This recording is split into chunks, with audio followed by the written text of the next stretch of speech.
So, have you ever had reason to be turned off with Jesus? And if so, why? Has it been because of the way you experienced Jesus through people who followed him? Maybe you felt you had to be judgmental or narrow, or that being associated with Jesus meant you had to be a less critical thinker or self-righteous, or that somehow you were just going to have to believe things that you weren't so sure you believed. Have you ever been turned off with Jesus? If ever there was a person who had a good right to be turned off with Jesus, it's the woman in our scripture story today.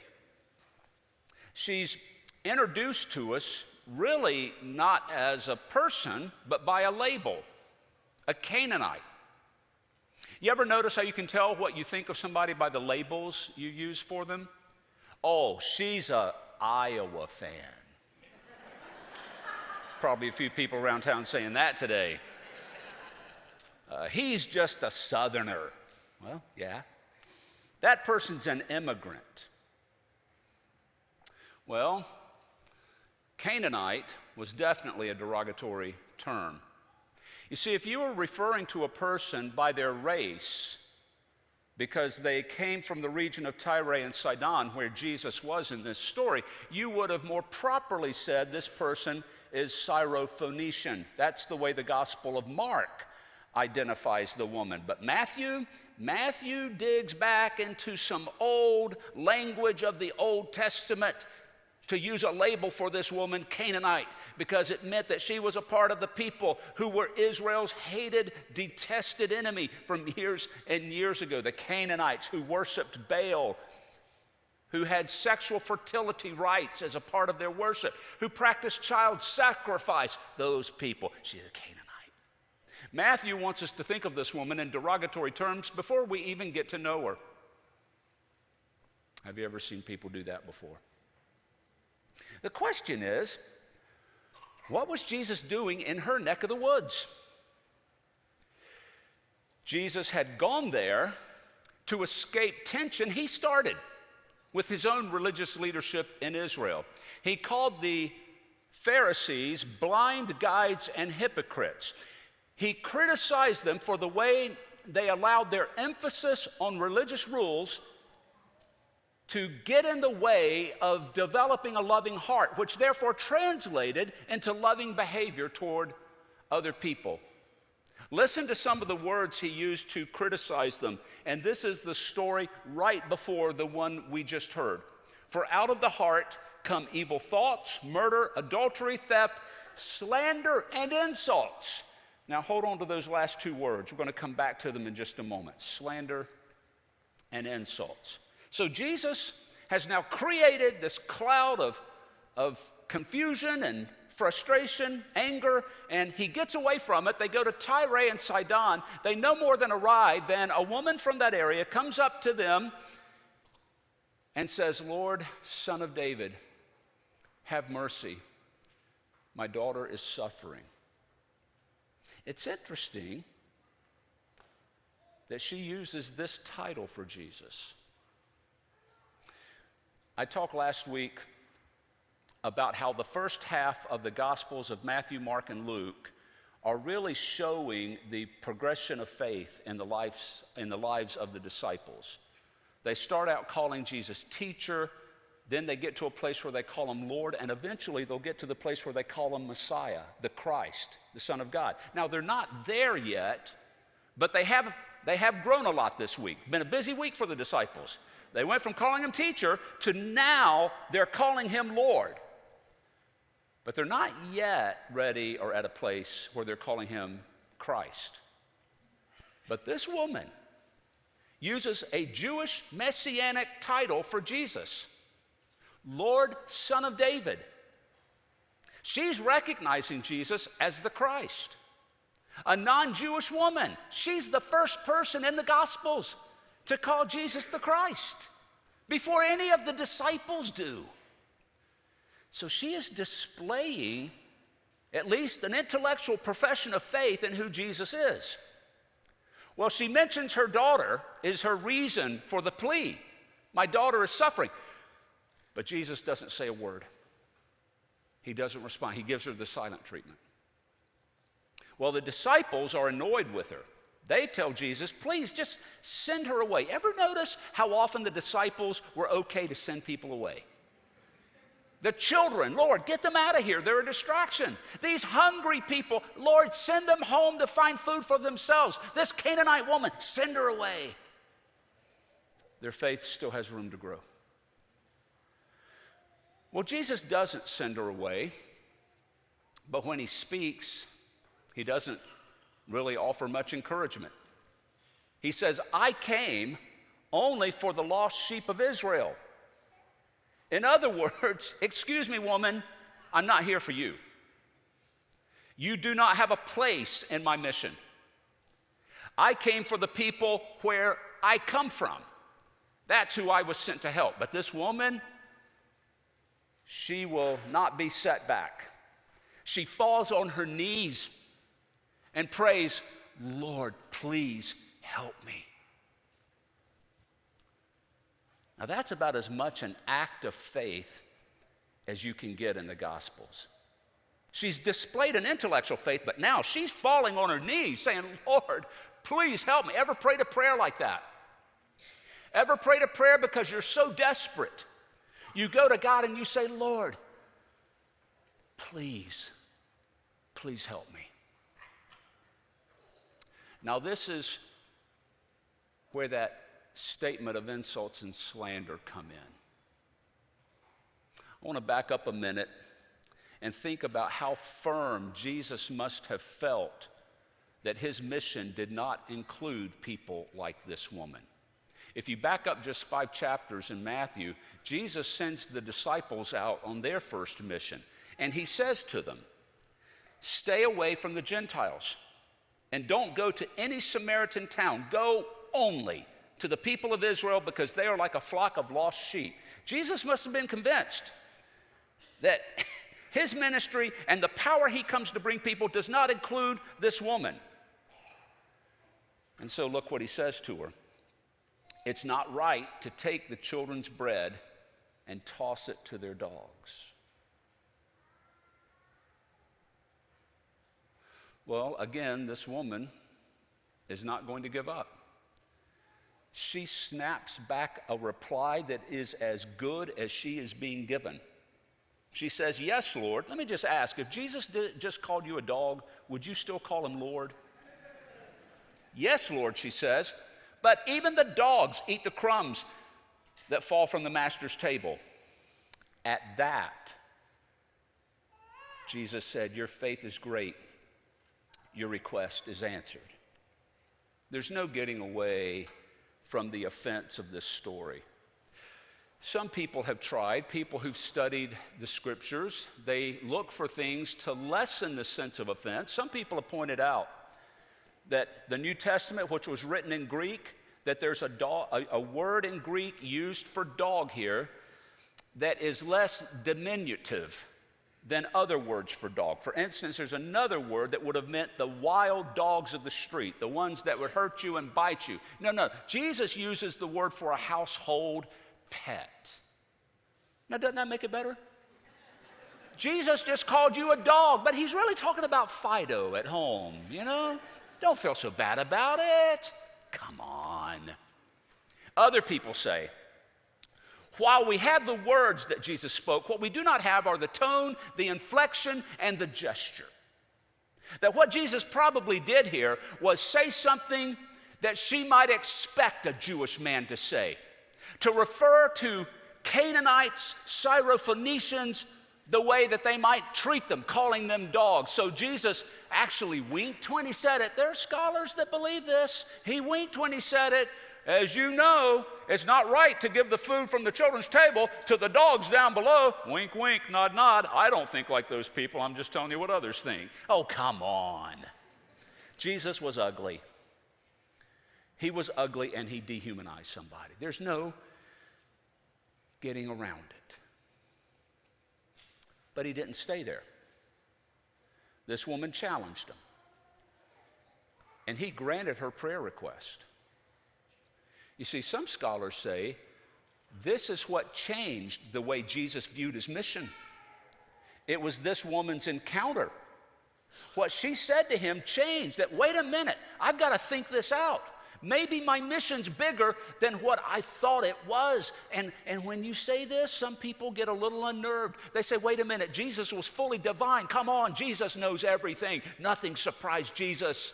He knew his mission was to everybody. He knew it all along. But you know, I don't have a problem with Jesus not knowing everything, because I believe Jesus was also fully human as well as fully divine. And just maybe his faith had not been fully developed. And what he's showing us is a really good picture of faith.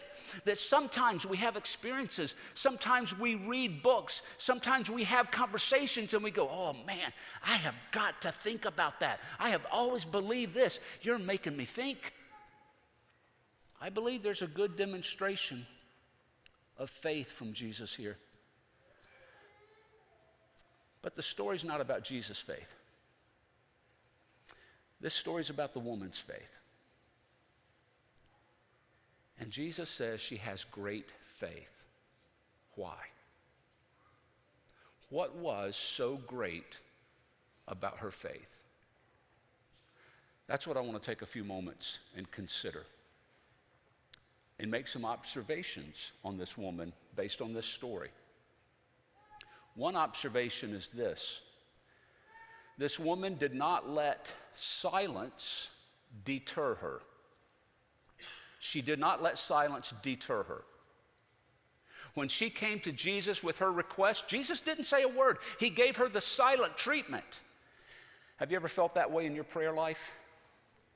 Have you ever gone to God with a prayer, with a need, and you pray to God and you get nothing? You just get pure silence. Talk about off-putting. But this woman, she doesn't give up. She gets down on her knees and she prays, Lord, please help me. She keeps persisting through the silence. Because for this woman, the greatness of her faith is not because faith is something she possesses, it's something she expresses. Let me explain what I mean by that. Because Jesus says words like great faith and little faith, people easily think of faith in a quantifiable fashion. Faith is something you can stock up. Faith is something you can amass and get builder and build bigger. And as you do, it gives you a sense of strength. My faith is now a great faith. It's strong. I can handle life because I've got a great enough faith to do it. Kind of like building up muscle. If you go to the gym, if you work out your muscles, you're going to see the difference, right? If you never do any strength conditioning, what's going to happen? You don't have it to show. You feel weaker. And if you feel stronger, you can better handle life. But faith is just the opposite. Faith recognizes I really don't control anything. Faith recognizes actually I'm a helpless person. I need God's help. I need God's strength. Faith recognizes God has probably been helping me more than I realize it in my life. And faith is about understanding, oh God, I need you right now. Faith becomes an expression, not a possession. Not something that we have and we build up. It's just the way we express this dependence on God. That God, it's you I need. There's the greatness in the faith. The expressing it and the not giving up. You keep going before God. You keep knocking. You keep asking. You keep begging. The great slave liberator, Harriet Tubman, said this about prayer. Lord, I'm going to hold steady onto you, and you've got to see me through. That's a prayer, isn't it? I'm going to hold steady onto you, and you've got to see me through. We'll go back to the woman in our story today, and let's think about another observation. She also didn't let discouragement dissuade her. She didn't let discouragement dissuade her. When Jesus said, I came only for the lost sheep of Israel. She didn't give up. And think about how powerful that is. We're not talking about silence now. We're talking about a flat out no. Silence is better. With silence, you've at least got a possible maybe. You haven't heard a no yet. Silence is okay, but man, when you get told no, but this woman, she's as persistent as crabgrass. She will not go away. And she gets on her knees and begs. She's just heard no, and she's not going away. She's sticking in there because she has a faith that will not be dissuaded. Now, what's the source of her faith here? Is it belief in Jesus? She's never met Jesus before. Jesus has never been to her region before. She would have probably never witnessed Jesus performing a miracle of any kind. All she has is a hope that what she's heard Jesus do for his own people, he might do for her. It's a hope, and it is a thin hope at best. What's the source of her faith? Desperation. Her child is suffering. How many of us wouldn't do anything for our children? It's a desperation that brings her to Jesus. She is desperate for his intervention. She doesn't know and probably isn't even believing with confidence that he's going to change her situation, but she's got nowhere else to turn. Sometimes faith looks like that. Faith ain't pretty. Sometimes faith is ugly. Sometimes faith is raw. Sometimes faith is falling on your face in the carpet going, God, I got to have your help because I've got nowhere else to turn. And we're just desperate. But the greatness in the faith is to not be dissuaded easily. Even when you get a no, to come back and say, please, Lord. There's a volunteer in our church who has great-grandchildren who live several states away. She came to me recently asking for any help I could offer with professionals in that part of the country where I do know some people. She fears that her great-grandchildren are in an unsafe environment. And we're talking about her own family. Imagine how difficult this is. And she wants so desperately to get custody of these young lives so that she can love them and care for them, and they want to come and be with her. Every time I see her and talk with her and say, hey, what have you heard lately? How are things going? Somewhere in the conversation, her faith will come up. But I know the good Lord's in this. I know the good Lord has got this. I am trusting in the Lord. You know, when some people can't see an answer to their prayer, or when they feel like I'm getting nothing but a no every direction, it impacts their faith in an unhelpful way. But you know what? I've seen the opposite just as true. I have seen people that because the need they bring to God is so important, it drives them to their knees. It drives them before God because they say, this is too important. I'm not just going to get dissuaded and give up. I am not giving up. Have you ever had something in your life like that? Have you ever had a need that was so important to you? It kept you from letting go of God. One last thought about this woman. She's not going to let the silence deter her. She's not going to let discouragement dissuade her. And one more thing about her. She did not let diminishment defeat her. She was diminished in this story. Jesus called her a dog, and she's probably been talked to that way by just about every Jewish man she's ever met. How easy would it have been for her to say, oh, forget this. This is just another privileged man looking down on me as an object, treating me like something less than a human being. I thought he would be different. She could have, She could have said, forget this whole thing. But she didn't. Why? Because her faith is not in people. Her faith is in God. Her faith understood people will be people, but it's not their power I need, it's God's power. And God's power sometimes comes through people. So I'm going to be willing to put up with a lot because it is God I need, and I am not letting go of that.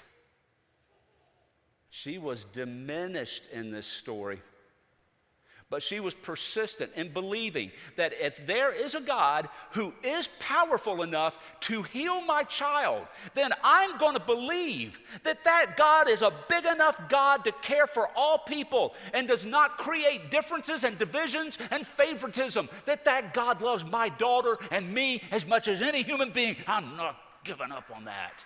She believed it. And Jesus said, I've never seen faith like that. I've never seen faith like that. I wish he'd apologized. It's not in the story. But maybe he gave her something even better. He answered her prayer. He said, you matter. Think of the woman in a figurative way. Have you ever been diminished by life?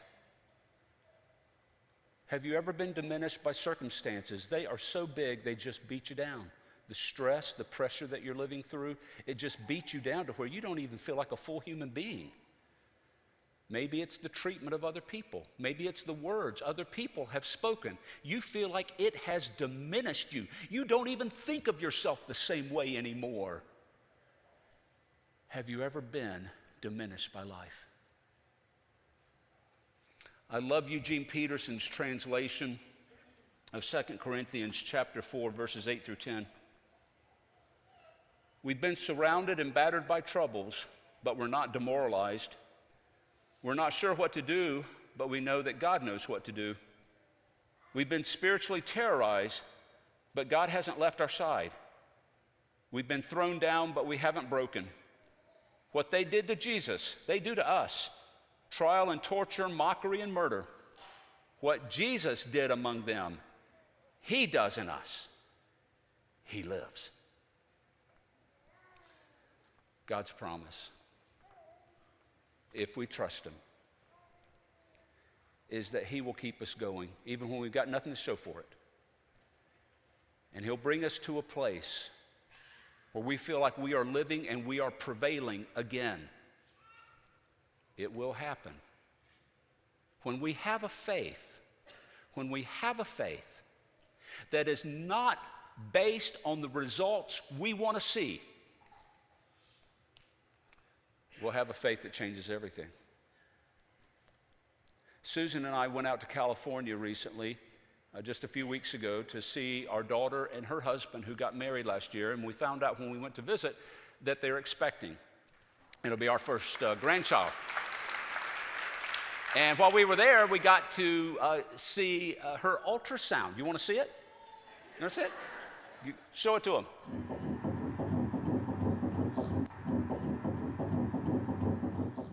The only thing that bothered me about that was they kept referring to the baby as being like the size of a strawberry or things that you could eat. I'm like, guys, that is... Come up with something better to describe this child. But you can hear that heartbeat loud and strong. And standing in there and holding her hand and hearing the beat of a child within her was special for that child, for us with that child.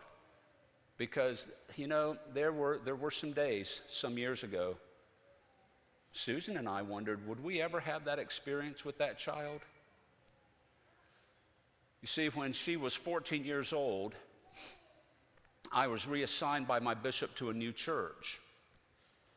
And the church we were moving from had been the only home our girls had known. We had lived there for quite a while, over a decade. All of the friends they had ever made were right there.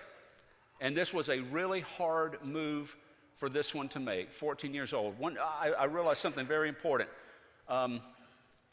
Adolescence and anger is a bad combination. Bad combination, because she got angry. And she took the anger out on us. I'm sure she took it out on the church. I'm sure she took it out on God. But we had some rough years there. And there was a period where I was just so down about it all, feeling defeated. I went to see a pastor friend who was a good bit older than me. We went to lunch one day, and I told him what was going on, and I just needed prayer and support. He said, let me tell you about my daughter. He said, when she was an adolescent, oh my gosh, he said, it was so painful. She just got wild. That's what happened. She just went wild. And we went to counselors. We looked everywhere we could for help. And he goes, I'll never forget this day that we were in a counseling session. And at one point, the counselor turned to me and said, Dad, you're just going to have to let go. He said, I had never been so angry. He said, I'm paying you money to tell me to let go? The reason we're here is to come up with a new contract, a new agreement to get her to behave right. Just more rules is all she needs. He said, so I tried to let go the best I could. But a few weeks after that, it was the Saturday night before Easter. She came home at 2 a.m, inebriated. We woke up, we did our usual, got into an argument, fussed, got loud. She went into her room, slammed the door, went to bed. He said it was 3 o'clock in the morning, and I was standing in the shower. A few hours away, he would begin his first Easter service. And he prayed. He said, Lord, I got nothing. I've got nothing to say to your people today. I don't have resurrection faith to pass on. And he said, as you know, Rob, sometimes it just feels that way as a pastor. You've got to get up, you've got to encourage people, you've got to lift up a word of hope, and you don't have it for yourself. He said, but I did. I got up and got through the morning anyway. And we carried on. And over time, things actually got better. They got better.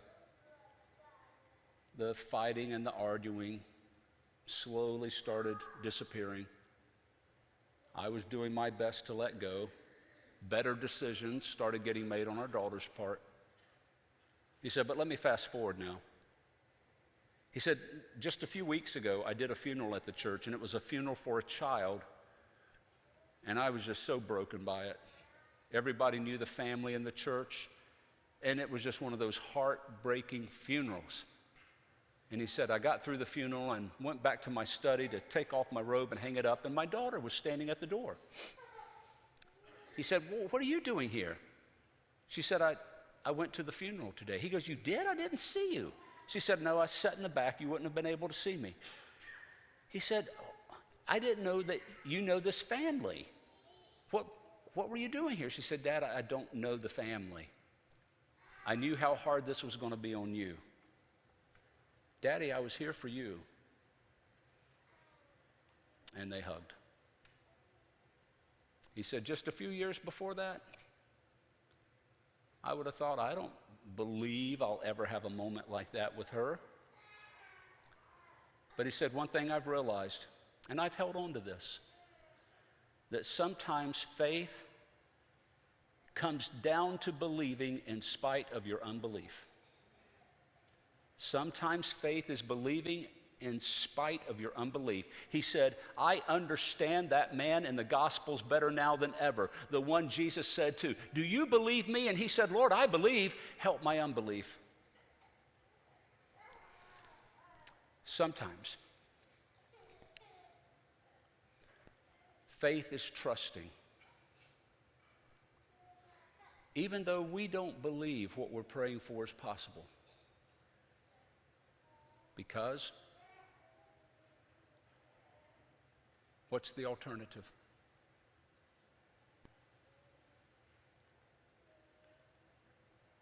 Lord, teach us a level of trust that goes beyond feeling, that goes beyond sight, that goes beyond proof and evidence.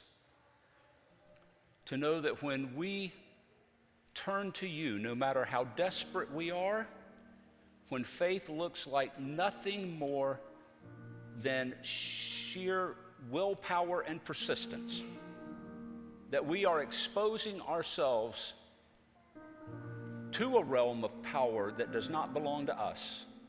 It belongs to you. And we yield all of our wants and our wishes over to you for your will to prevail. And to trust that when we do that, there will come a day, someday, when we can see and believe. Amen.